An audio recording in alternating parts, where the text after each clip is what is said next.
Hi, welcome to the All Things LGBTQ interview show, where we interview LGBTQ guests who are making important contributions to our communities. All Things LGBTQ is taped at Orca Media in Montpelier, Vermont, which we recognize as being unceded Indigenous land. Thanks for joining us and enjoy the show. Hi, everybody. I'm here with Angelo Madsen, a local sort of filmmaker who has been kind enough to join us today to talk about some of his work. He's a multidisciplinary artist, filmmaker, and educator. His projects consider how human relationships are woven through personal and collective histories, cultures, and kinships, with specific attention to subcultural experience, phenomenology, and the politics of desire. Very interesting. Madsen's works have been shown at Berlinale in Berlin, one of my favorite cities, Sundance, Toronto International Film Festival, the New York Film Festival, Tribeca, the Museum of Contemporary Art in Chicago, British Film Institute, and dozens of documentary, LGBTQ, and experimental film festivals around the world. Very impressive. He is a Creative Capital Fellow as of 2025, a United States Artist Fellow in 2023, a Guggenheim Fellow in 2022, and has participated in residencies at Yaddo McDowell Pioneer Works, Headlands, and other places. His film North by Current in 2021 aired on season 34 of Point of View on PBS. It was nominated for an Independent Spirit Award and won the Cinnamon Eye Honor Spotlight Award. This is very impressive, and numerous festival jury prizes. And this is what I mean by local. Madsen is currently releasing A Body to Live In and is Associate Professor of Time-Based Media at the University of Vermont. You live between Burlington and New York.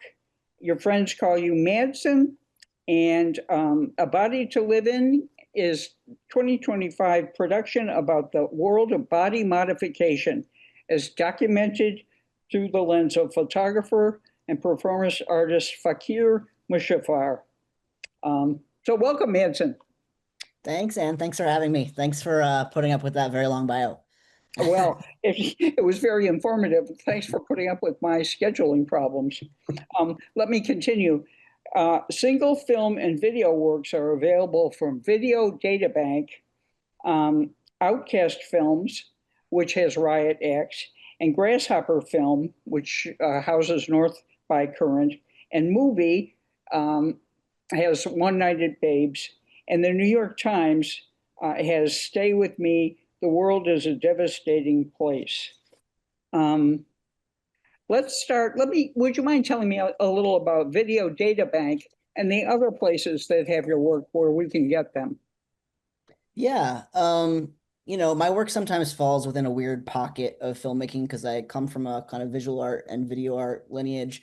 And so some of my films are a little more experimental in nature.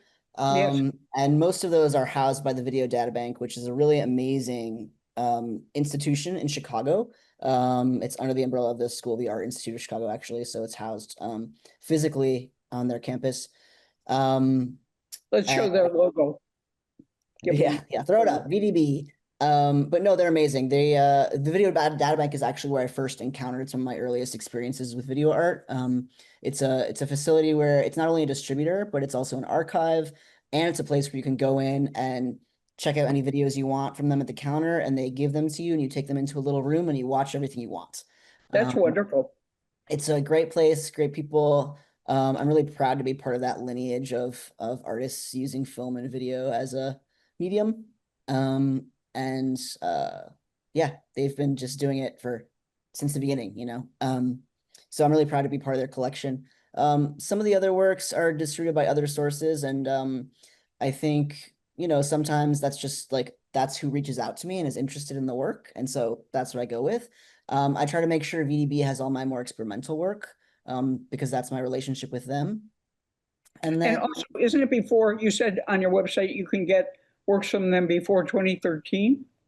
Is that correct? yes, yes, they have all of my old work and quite a bit of newer work too, but it's mostly short experimental format. There's one feature there. There's a few other things. The downside of it is a very like art house distribution organization. So like sometimes wider access is challenging.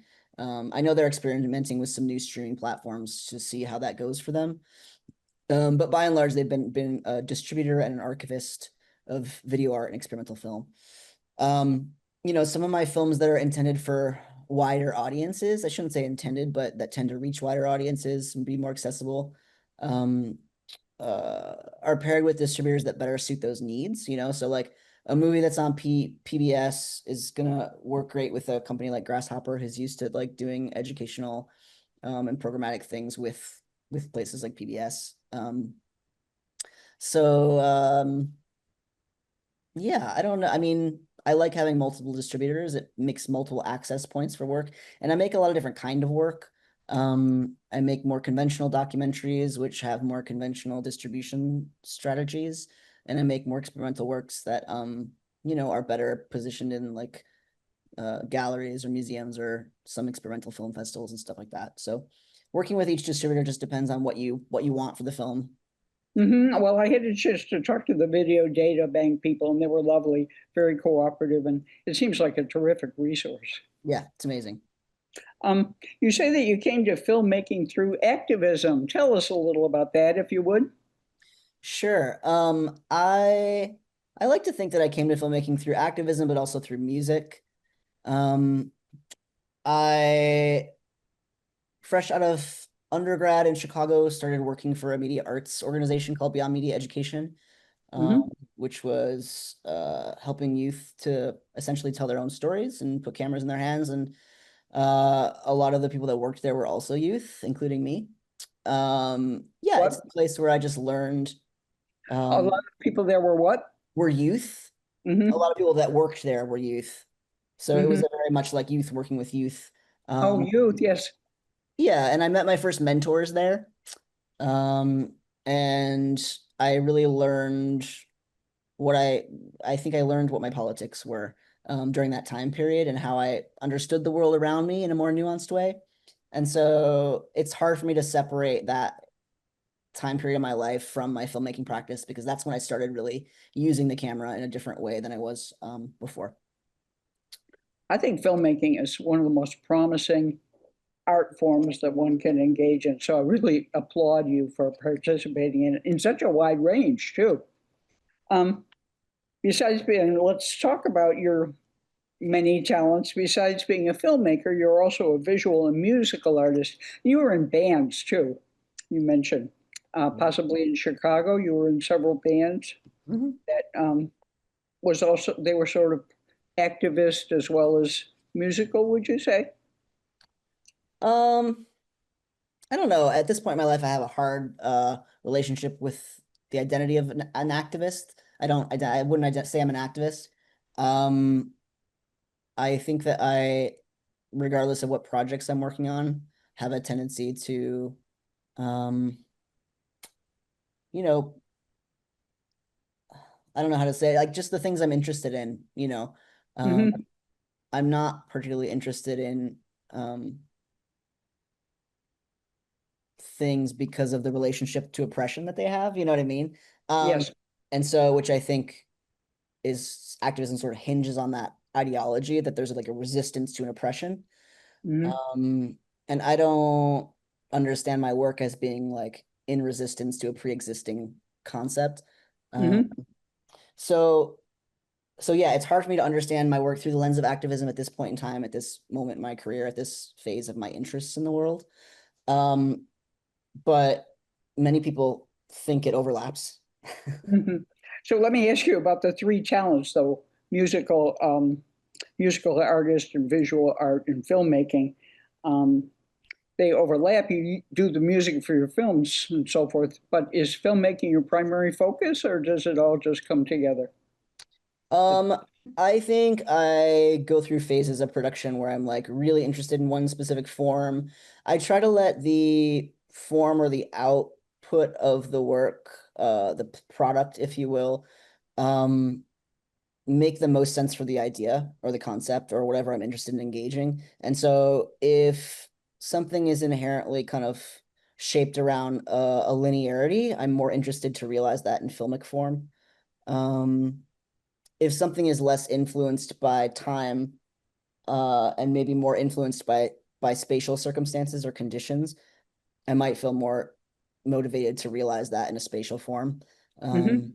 if that makes sense. And for me, the music is just like very, it's where my like sad sucker gets to hang out.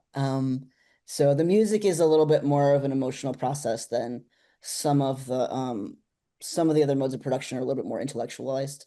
But yeah, I think the music tends to be a little bit raw. I have fewer self critique of the music, so I think that the tone of it also functions a little differently. So let's talk about One Night at Babes. How did you happen to make it? Sure. I One Night at Babes is an interesting situation for me, because it was a commission, based on a pitch, based off a suggestion that I should pitch something by a friend. So I don't normally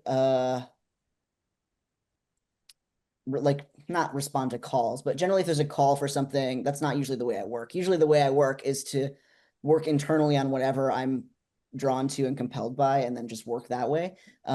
This was a call from Field of Vision, which is a production company that I've worked with before, who's been very supportive of my projects, and who co-financed. At the outset, I think we should tell the audience it's about Babe's Bar in Bethel. Many of the Yeah. audience have gone there, and we love Jesse and Owen, the proprietors, and it's the story of that bar that is a very, very Vermont local story too. So continue, please. Yeah, no, everybody loves Babes. Um, Yes, anyway, if I I just was, talk more about Babes, it's really it's all kinds of people go there. I mean, I heard a reading from a straight friend and her lesbian friend in upstairs, over the bar, a literary reading, and there's karaoke. And I encourage the audience to try to see the film if they can. But continue, please. I'm sorry to keep interrupting you, gushing you're okay. about Babes. Flagging Babes. Um, yeah, essentially a friend from Field Division reached out to me and said they were starting this new initiative for short films and they were looking for regional queer content, and they asked if I wanted to pitch something. And so I've historically in my life used a lot of my projects as a way to, you know, extend my personal relationships in the world. And so, Jesse and Owen have been good friends of mine for years. From we knew each other in Chicago, and Jesse and I had played in a band together. And, Burlington and Bethel are not super close, but they're close enough. And I'd been wanting to spend more time down there. So I thought, like, oh, what a great idea if I like pitch a movie about the bar, then I can hang out with my friends. And also make a movie about this place that's very magical and also very in line with a lot of their former political goals around community building. So I proposed this project, and we went through some meetings and interviews and rounds and conversations, and they accepted the proposal, and I went into production pretty immediately thereafter, and shot the film for, I think we shot at Babes for 7 days total, over the span of a couple of months. So it was a quite quick production. The stipulation was that the film had to be was a short film. So essentially the creation of it had to kind of be done in a concise way for the length. Yeah, hung out at the bar, talked to lots of patrons. Jesse and Owen did a great amount of producing work behind the scenes to sort of facilitate a good environment for the shoot. Yeah, and then I just kind of like collaged this sort of story together. I kind of knew the points I wanted to hit on and talk about, um, and also just bring in a little bit of the tension as well, but not linger on it. Um, and so yeah, that became the film One Night at Babes. And the first screening was at the bar last year, which was really fun. We had like two screenings one day at the bar, and people got to come in and see themselves and have a good time and enjoy the film. And luckily for me, everyone who's in it seems to appreciate it, and that's obviously the one thing that's really hard about making films with people in them, is if they don't like it, then you're kind of feel bad. But I didn't have to feel bad about anything. So my personal testimony is that it's a delightful film. I loved every minute of it. And you're right, too. There's a little narrative tension about opposition, but it's muted by the sense of community that emerges. So, friends, let's take a look now at a clip from One Night at Babes.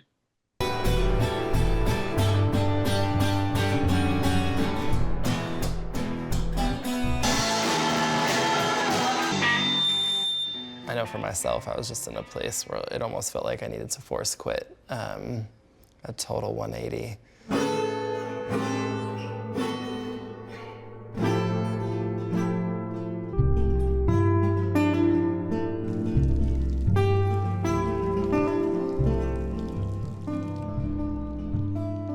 Jesse's brother and our sister-in-law moved to Bethel, and they had a kid. And we came to visit that kid when he was a newborn. There had always been this idea, like a joking idea in the back of our minds whenever a cool bar closed in Chicago. And it was like, we should buy that bar. And when we walked into this bar, we just started dreaming and scheming. Just looking around and saying, what about this? Or what if we had dance parties in this space, What if we turned lights on? What if we turned lights on? What if we mopped the floor? So suddenly we were thinking about moving to Bethel.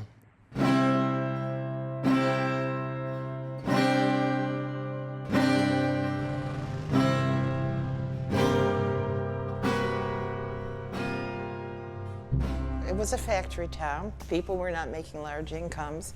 Yeah, there's not so many jobs around here. There really aren't any jobs around here.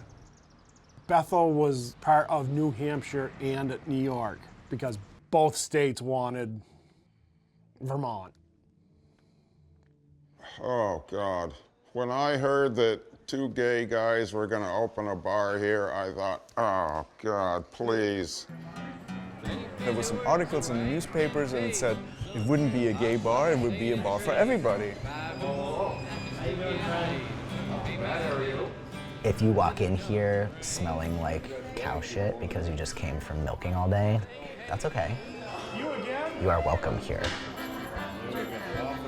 I think it's like a modeling of we respect you, whoever you are. That's the vision. Welcome to Babes. Well, you're born with nothing and you die the same. All through the middle, it's loss and gain. A little bit of joy, a little bit of pain. Poignant verse and a dumb refrain. No, closing it out. All the way down.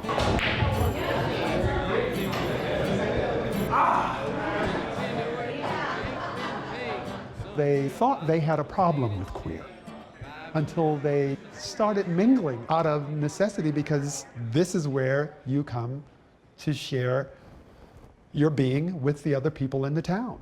You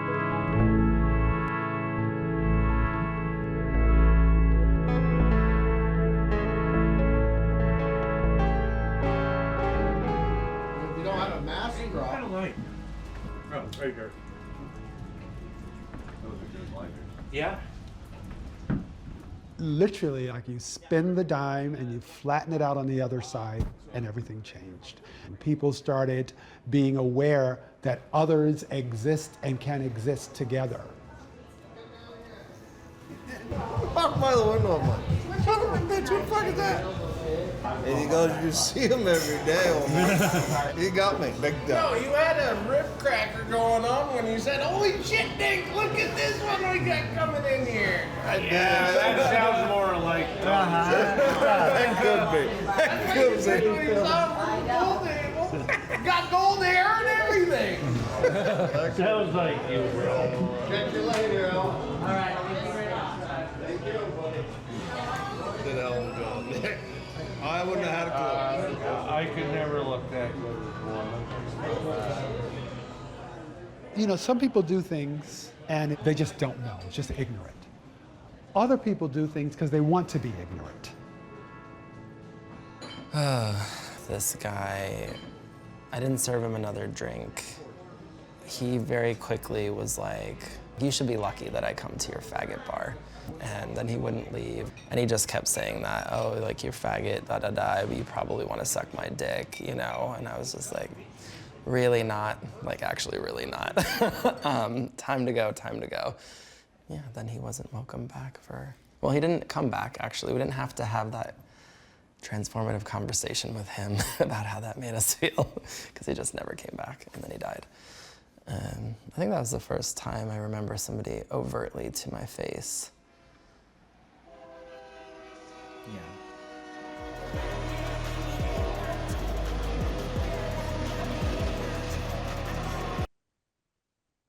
That is really terrific. Thank you so much, Madsen, for doing it. I think locals will love it. And The you know, locals have some of the loved people, it.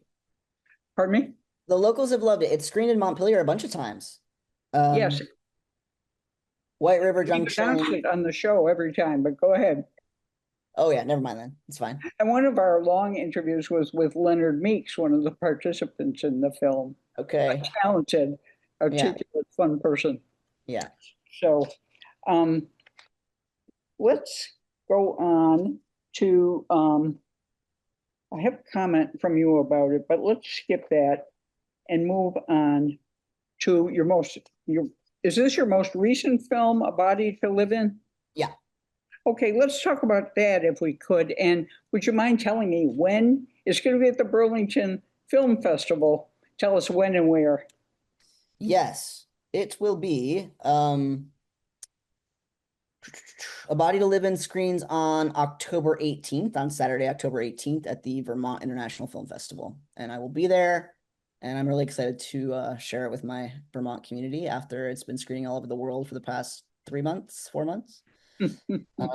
Yeah, it'll be exciting. It's a film that uses the artworks of an artist named Fakir Musafar to sort of break apart and look at the communities and infrastructures that were built during the 1970s, 80s, and 90s to think about body modification differently and how we approach the concept of body modification, both as a idea and as a practice.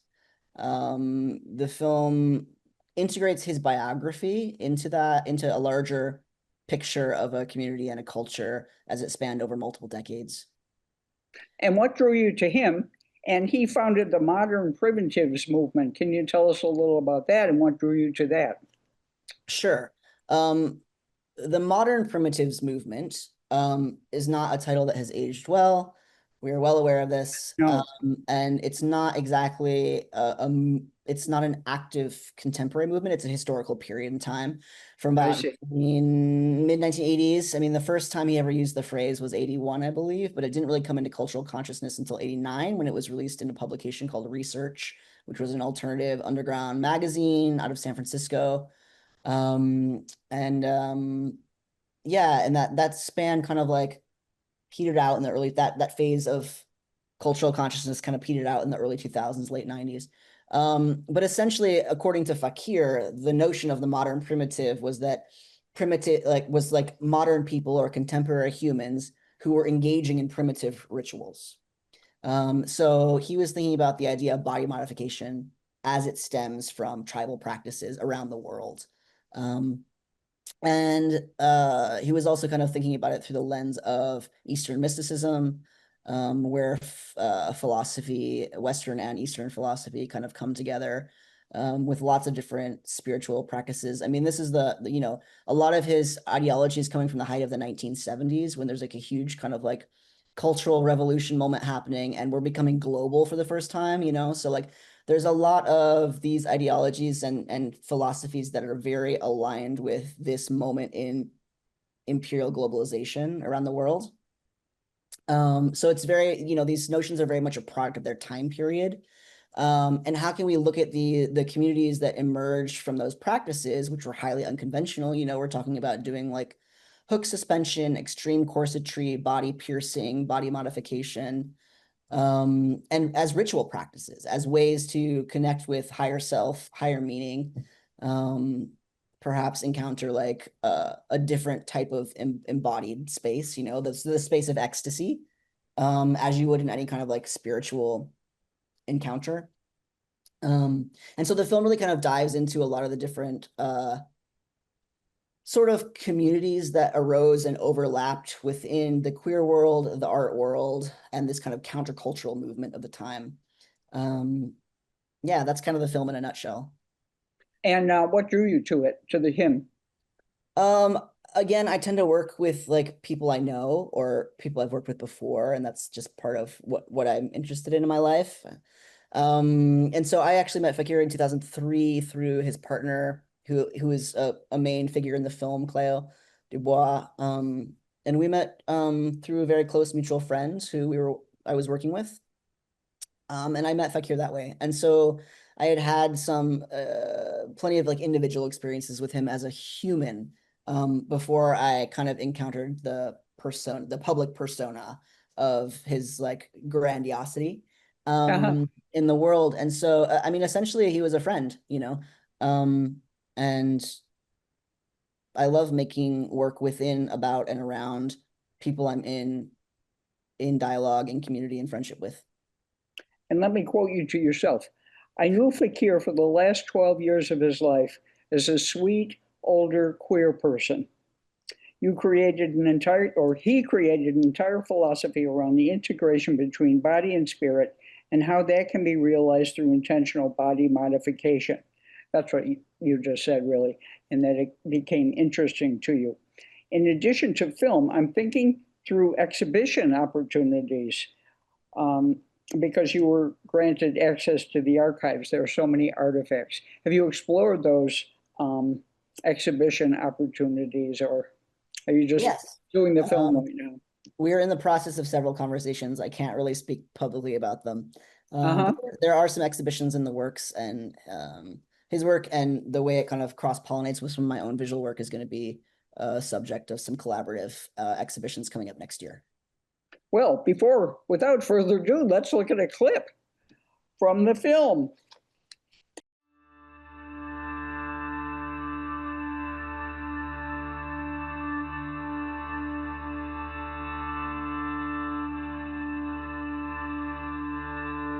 You can call me Roland or you can call me Fakir. It's not too hard once you get used to it. Fakir.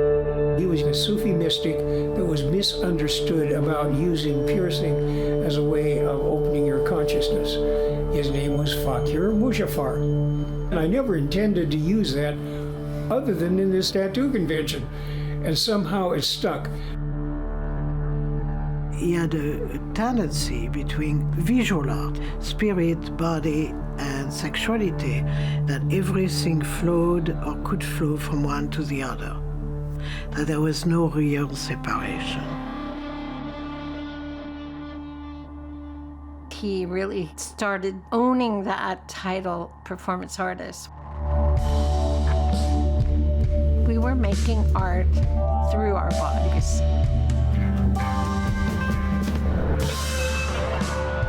Whips are getting pulled out and people are getting flogged, and like the thing is, none of this was a cliche yet. Like the 90s hadn't happened yet.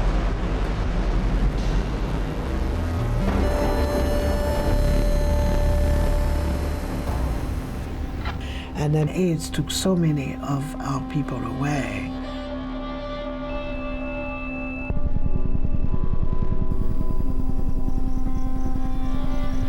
Because of these experiences, I've actually been able to see and feel what it's like on the other side.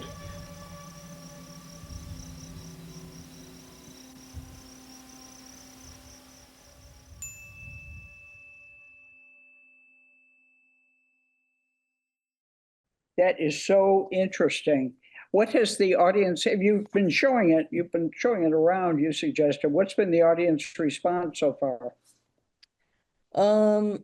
You know, I think for the most part, people have been very touched by it, and kind of moved by how textured and layered and nuanced and soft it is, I guess. There's you know, people have lots of assumptions come to the table and come into their minds when they think about body modification as a sort of like hardcore industrial kind of like, you know, like a warehouse, loud music, And that's just not my interest with the work. So, you know, it's very for lack of a better idea, it's very like desensationalized. I'm not interested in creating some sort of contributing to some sort of kind of conventional narrative around what who who who enacts in these kinds of behaviors, you know, or like what those people look like or sound like or act like, or, you know, there's no on-camera interviews in the film. And part of that is a resistance to kind of codify people based on the way they present or self-present. But yeah, I don't know, just lost my train of thought. I read an interview where you said you sort of became interested early on in body modification through tattoos. Is that right? Yeah, it is. Early on. Yeah. I used to do a project where I would tattoo the outlines of people's stretch marks on their bodies and photograph them. And that was And there are photographs in your website. yeah, it was a project I did for many years. Those photos are still out there. So yeah. I think that all these kind of like countercultural movements around body modification have always been of interest to me, like down to the way people choose to wear their hair, the way people choose to wear their jewelry. You know, I think any like young people who gravitate toward counterculture, you know, are asking these questions at a very early age, you know, like, oh, why does my dad not want me to have blue hair in the 7th grade? You know, whatever, things like this. So. I used to teach a class called Aesthetic Expressions, in which I asked the students to, you know, do an aesthetic expression for their final project, and one woman shaved her head. And it was fabulous, you know, very eloquent statement, I thought, and very creative. Now, you had an interview with John Kalecki in 2022 that I thought was very informative, and it spoke to a little of your artistic philosophy. In that interview, you drew a distinction between art and entertainment, and that speaks a little to your remarks about not wanting to have a conventional narrative in certain contexts of your work. Would you mind talking a little about the distinction between art and entertainment? Yeah, I feel like that's one of those distinctions that I'll put down depending on whatever mood I'm in that day. It's very hard to quantify what might be considered entertainment for someone. And I think entertainment is provocative. Yeah, that's my best. It depends on if you understand entertainment as to be a provocation or to be a checkout, right? Like, are we being entertained because we want to check out of life, or are we being entertained because we want to check into life? And so I subscribe to the check into life part. With entertainment, I think colloquially, the concept of entertainment is more synonymous with the checkout, especially when we have like binge watching kind of stuff. Yeah. You know, that's very much like if you're binge watching something, there's no way your attention is actually attuned to the details of what's going on. You know, if you're like on hour 6 of some shitty TV show. But so I'm not opposed to my work being entertaining. I hope it is. I very much hope it is. Amongst other things, I hope it is. But I do think that colloquially, the way we understand entertainment is sometimes at opposition with the way we encounter art. So people encountering art where they're looking for an environment to check out are like in the wrong line of inquiry. You know what I mean? Yeah, I like to make work that encourages people to check in, you know, and I like to like plant seeds that help them, like create access points for people to enter the work. I don't want it to feel exclusive or like too isolating, but at the same time, a person should have to do a little bit of work to engage material. Well, that corresponds with, I listened to a part of an interview with Fakir, and he said a lot of people are just, he's kind of began to check in himself because he felt like he was going along and he wasn't really checking into anything, and that's his motivating philosophy of art, to have people check in. Yeah, absolutely. So you share that. In the same interview, this is sort of perpetually interesting for me. You asked if you thought there were, John Kalaki asked you if you thought there were a trans queer aesthetic, and you said no. Do you still think that, and why? Essentially, I do still think that. What's that? I do essentially still believe that. I think there's certainly a queer aesthetic that stems from an underground culture, stems from the avant-garde, stems from people engaging in behaviors, activities, scenes, nuances that are always sort of under the radar. The original idea of the avant-garde is the queer aesthetic. You know what I mean? The counterculture movement, the people that are sort of like pushing the envelope, not falling into line, not falling into conventional forms of genre or boundary or idea. That's all a queer aesthetic. And it's been so like dissipated because there's so many different subcultures in our lives that we have access to because of the resources at our fingertips all the time.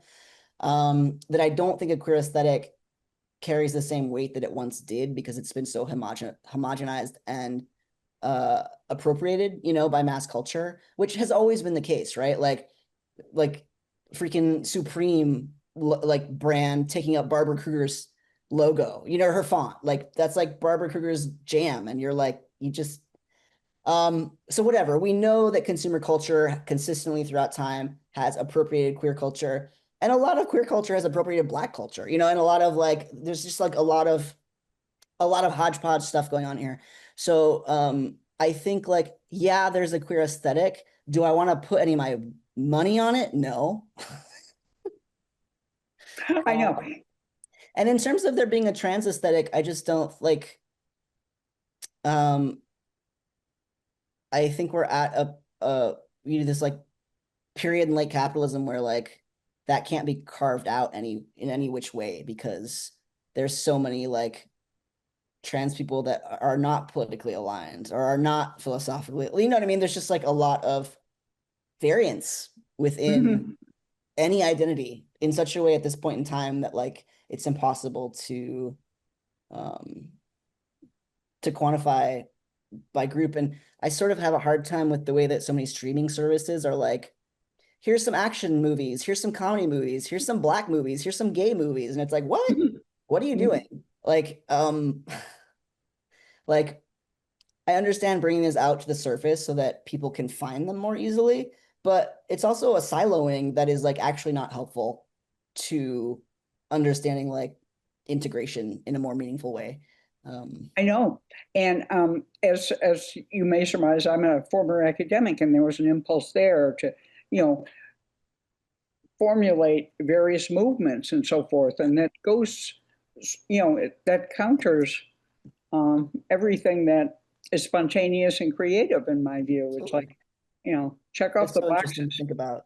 Yeah, it is. I mean, it is. And the other thing that's interesting is like, a lot of what I struggle with academia is that it's principled to be about an argument.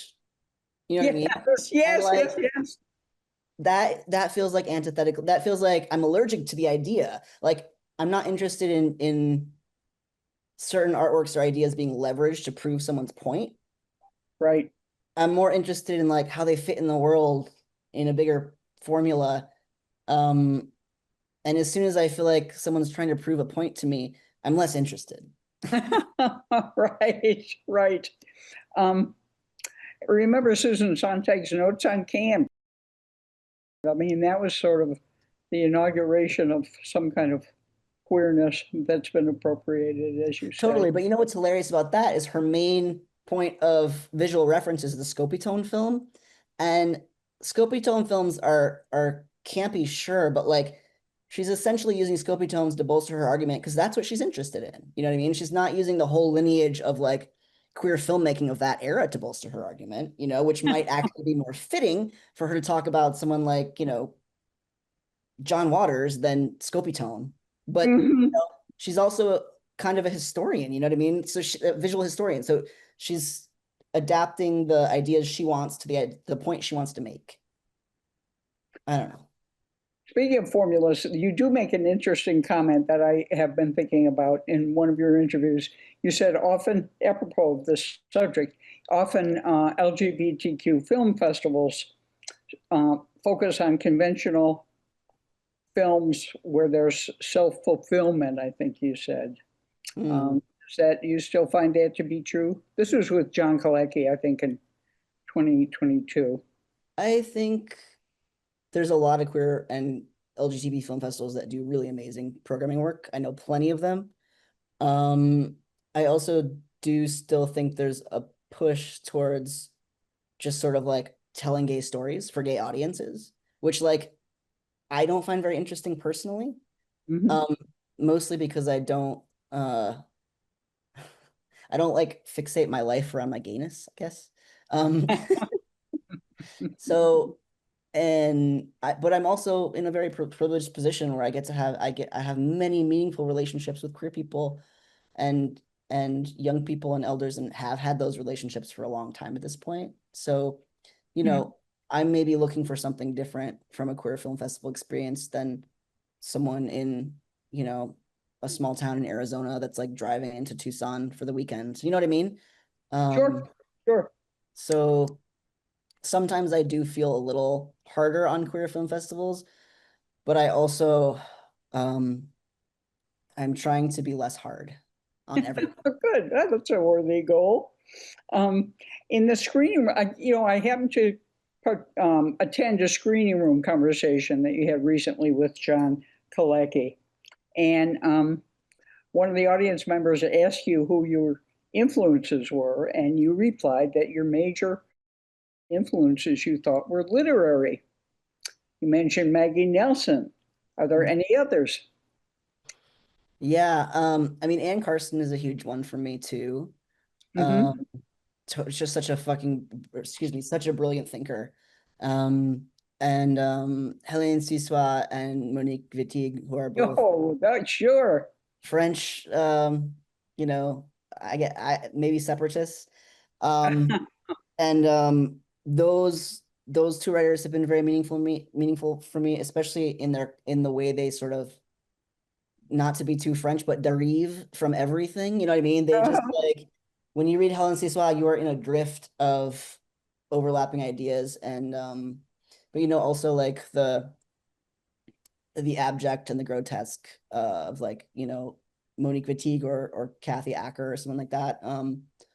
I also really like a lot of Ocean Vuong's early poetry, like Night Sky with Exit Wounds. I thought was a fantastic book of poems. One of his most memorable is prose. No one ever clapped for my mother. I heard him say that in an interview. It's such a heartbreaking line. He's so profound, I think. But go ahead. Incredibly profound, incredibly thoughtful. You know, I also, it's interesting, I don't read a lot of queer and trans theory at this point in my life. It's not really where my interests are, but I do still return to some of the earlier earlier stuff, like Bataille is still very important to me. Thoughts about the relationships between Eros and death, and the sensual and the divine are all still concepts that sit pretty deeply in me. Did you study them in school at all? I did. Bits and pieces. I want to say bits and pieces. Not Maggie Nelson, of course, or any of the contemporary people. No. You know, what I studied in school, in undergrad more was visual criticism. Yeah. You know, a lot of reading, like I didn't read Bataille until I was in grad school, and that was on my own terms because I wanted to read the story of the eye. And then I continued to read many things after that. But yeah, some like visual criticism, and then also, you know, I was very like, I took a lot of like religion classes. Oh, World interesting. religions, which I was very interested in, just different ways people are thinking through meaning making in their lives. And I think, you know, the role of the artist has a lot of overlap with that kind of job of making meaning. I was just thinking that ties with the spiritual dimension of your work. Yeah, for absolutely.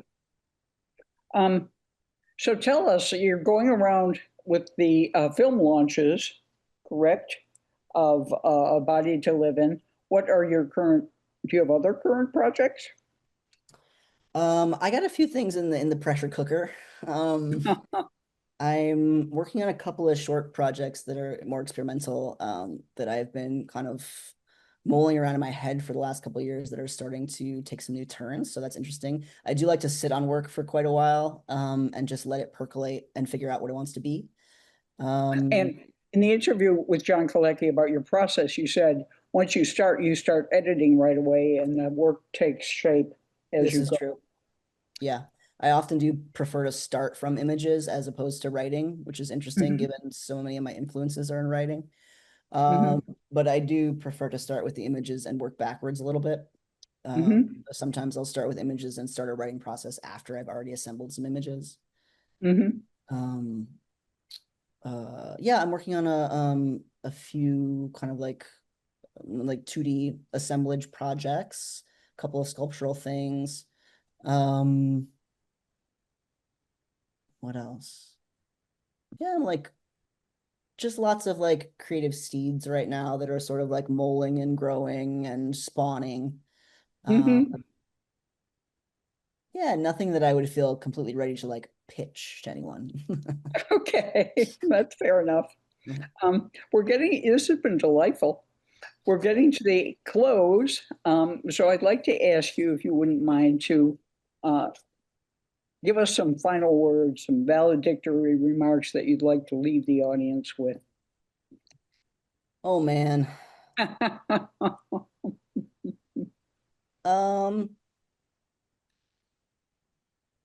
Go see your films. Yeah, come hang out with me at the Vermont International Film Festival. I mean, I would love for people to just like challenge themselves to like watch something that maybe they don't hook into for the first 5 minutes, but just sit with it and see how it goes.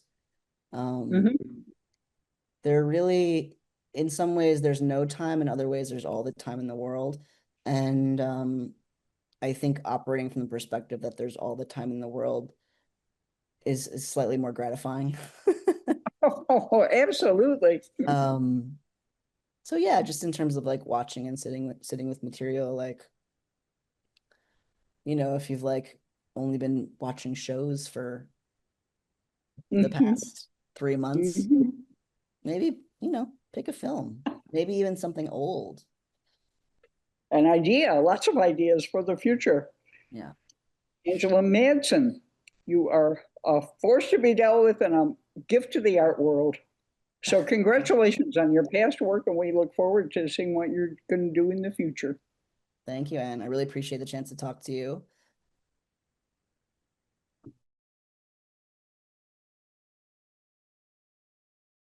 Thank you for joining us. And until next time, remember, resist.